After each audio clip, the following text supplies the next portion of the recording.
Okay, now we're going to make our marinade for our vegetables. So we're going to pick out 2 cloves of garlic, and we'll cut off the brown ends.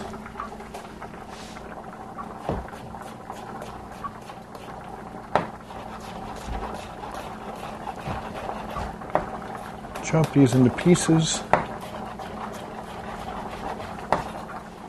We'll put them all together. Chop one more time.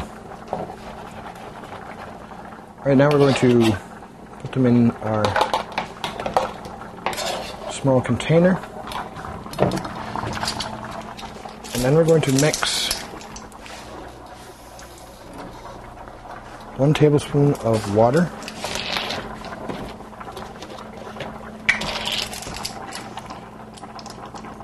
1 tablespoon of oil, and 1 tablespoon of red wine vinegar. And then we'll blend these all together.